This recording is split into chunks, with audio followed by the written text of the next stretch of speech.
Hello class, I want to welcome you to Western Civ 104. And there are several things that I want to talk about this with you. First of all, just to discuss the workload. You're going to look at the syllabus and you're going to be a little overwhelmed. It's going to look like a lot of work because it actually is a lot of work. But let me make this clear. I never expect you to have all of this memorized, okay? A survey course is a challenge for the professor and for the student in a way that's different than, let's say, the way that I do U.S. History 101. And some of you will have had me for U.S. 101. There we get to stay basically in one country and within a very relative little amount of time. I mean, in a sense, when you cover each week, when you go over U.S. history, it's almost like a Breaking Bad episode, where there's a cliffhanger and you move to the next phase. But with the survey courses like World Civ and Western Civ, it's not like that at all. It's really it's a little bit almost too much. So what then is the value of a survey course? So here's what I'd like to argue. You're not going to be an expert on any one given area, and much of it you may forget. But it will put places on the map for you, so to speak, and you will learn certain things that will stick. And what's going to happen as you watch the news and you start becoming more engaged with the world, a lot of this will come back into your memory. My first class that I ever had, which was at Modesto Junior College, many years ago in California, right, was by a Professor Bedford who retired a long time ago, and I have to say that Western Civ really changed my life. We covered so many things. It's not that I memorized everything that we learned, but it really put this concept in my mind about Western civilization, okay? And so I have you do a lot of work to really get you thoroughly exposed to these all this different amount of cultures and time that we're going to be covering. So I don't expect you to memorize it all. So essentially, if you're keeping up with the work each week, you're not going to have to worry about the exams. And what I mean is, I'm not saying don't do them or don't care about your exams. But what I'm saying is that the way I set this class up is, if you are keeping up with the work and you're just doing the material, answering the instructions, then, if you don't have a good memory for all of what we've covered, that's not going to hurt you. The papers I have you write, I'm not grading you as an English professor as well. It just needs to be coherent English. If you're struggling with English or writing to the point that I can't understand what you're saying, then I will recommend you go to the writing center. I just want to emphasize, though, that if you want to be a history major, once you transfer to, like, let's say UC Santa Cruz, you will be writing lots of papers that are quite long. And so that's something that I just want to give you a heads up on. And if you are a history major, you should always contact me or your history professors to give you a better heads up on what to expect from what the schools that you will be transferring to, okay? Because the expectations are going to be different than what we do for you here on the junior college level, okay? So having said that, Western civilization, what is it? When we're talking about the West, we're mainly referring to Europe, Western Europe in particular, but even Eastern Europe, Russia. We'll be discussing this kind of the Slavic end of Europe. The Balkans and Russia have always been kind of on the outs of Europe, but they're in Europe, and we will be addressing some of that. And when I say the ins and the outs, I'm talking about the way that Western Europe has perceived things as well, okay? And you can include New Zealand, for example, and Australia, and of course the United States, okay? But really what people think about when they're talking about the West, they're mainly thinking about the United States and Western Europe. and the survey course is focused mainly on the development of Western Europe with some of the Balkans and Russia. And I will be discussing its relationship and its influence coming from the Ottoman Empire, which is now Turkey, and the Islamic world, because that's not just a politically correct hip thing to do. It was always there, and it just happens to be that it's been a kind of marginalized aspect of this discussion. Okay, so I just want to make that clear. Talking about the idea of political correctness, in the past, a Western civilization course was kind of the West is best course. And it was used to celebrate the fact that Western civilization, I do say, good sir, is the best of all worlds, best of all possible worlds. And, that's a subjective opinion that if you have that opinion, I'm not trying to combat that opinion. I'm not promoting that, and I'm not demoting that. That's not the way I'm approaching this, okay? Just to say that because Europe, especially Britain, ruled so much of the world, that ability to rule over so many different groups of people led many of them to see Western civilization as something superior. And that's how Western civilization was viewed, and some really still view it that way. Okay, a kind of cultural superiority over the rest of the world. And that is not the approach that I'm taking in this class, and you will not see in most Western civilization classes now. And so also let me just address what I mean by civilization.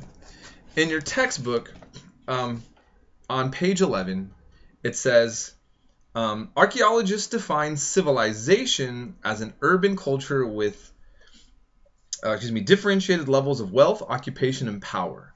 One archaeologist notes that the complete checklist of civilization contains, quote, cities, warfare, writing, social hierarchies, and advanced arts and crafts.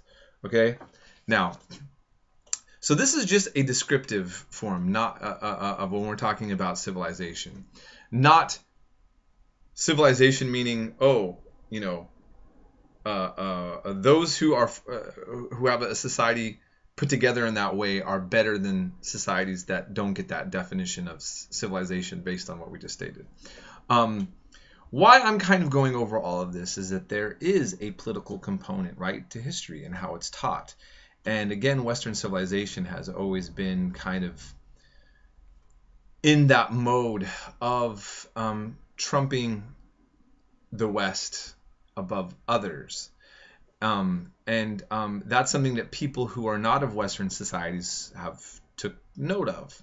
So for those of us who are part of this, that doesn't seem, what's the problem, right? Okay. Now, I also, though, want to say this, that just like you will learn that, the Mediterranean, Africa, the Islamic world has left its influence on the Western world, and you can't take that away. Okay, so the West is not the pure West, all right, when it comes to what it is. When we're learning even from ancient Greece and Rome, this is the Mediterranean world. Okay, right? Now, many anti-Western sentiments that exist today also find that they've been influenced by the West. Okay, so just for example, in Iran, when the Shah was in power, don't need to worry about memorizing all this, but he was secular, he was not religious, and women walked in miniskirts, not a lot of head coverings. There were bands and hippies, and at least in the urban centers, Tehran, for example. And then there was this Islamic revolution, and what happened? Well, there was one intellectual writer who wrote of this problem he saw called West toxification, that Iran was no longer its own Islamic Persian culture, but it was too much influenced by outside sources, such as Western sources, and that they were too intoxicated with the West. So there was already this kind of understanding that they felt like some nationalists felt like that they were losing touch with their own culture. And then in this revolution, the Ayatollah Khomeini, this Islamic preacher, had this radical new idea in the Islamic world called Waliyati Faqih, rule by the Islamic scholar, basically. He believed that, hey, the one that's best fit to rule a country would be the man who knows the religion of God the best, the Islamic scholar, a kind of scholar king. And many academics that studied his life believe that he got this idea from Plato's Republic, a Western concept that's left a major influence on the Western world, right? Okay, so my point is that the East and the West may be at odds with each other a lot, but also have shared a lot, okay? And that's something that you will learn from in this class. What else do I want to say? So I also want to point out that I've made these these voice lectures in advance. So, and for a cram course. So sometimes they might not totally fit. They might seem like there's something mentioned in there that doesn't go right 100%